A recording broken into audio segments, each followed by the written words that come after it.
What's going on, foam fam? It's your boy Not Enough, and today we're going to be reviewing the Big Power Electric model Big 527. Let's get into it.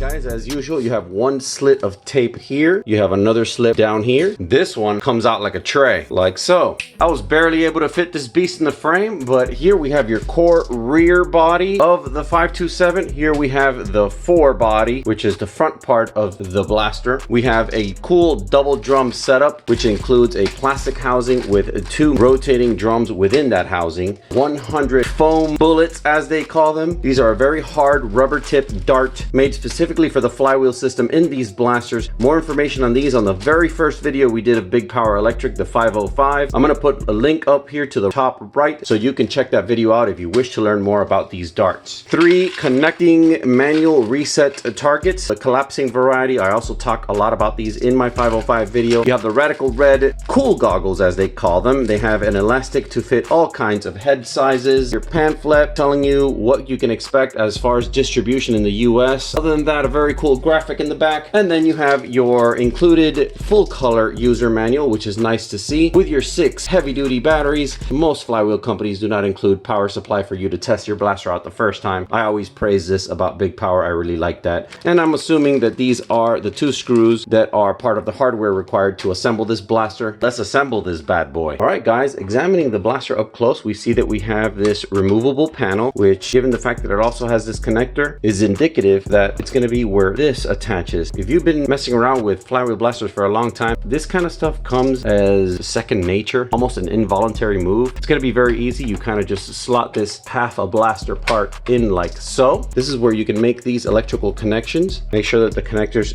lock in securely, and then you can replace this piece, but you're not done yet. Now is when you put one of these screws that you received along with the package, which is a standard Phillips apparently, and you do have an extra, which is nice of them, and you're going to be installing that screw here. Now this screw is going to take a little bit more force than your battery tray, so you might want to have a little bit more of leverage by installing it on one of these modular screwdrivers. Once that's in, guys, the rest is pretty easy. It does matter how you install these drums. As you can see, these 2 little tabs right here lock into these 2 notches right here. Easiest way to put this in is enter the front side first and then push the bottom in, and then you can proceed to lock your blaster in place. Battery tray seems to be in the same area as most of these blasters. Now this battery tray screw does come completely off of this battery tray. Keep that in mind so you do not lose it. Installation of batteries is pretty straightforward.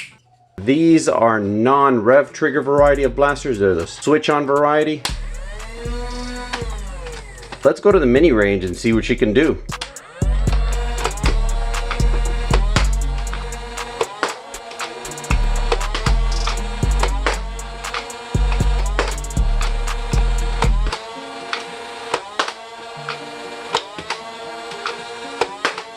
All right, pretty decent grouping. Now let's check out some crony numbers.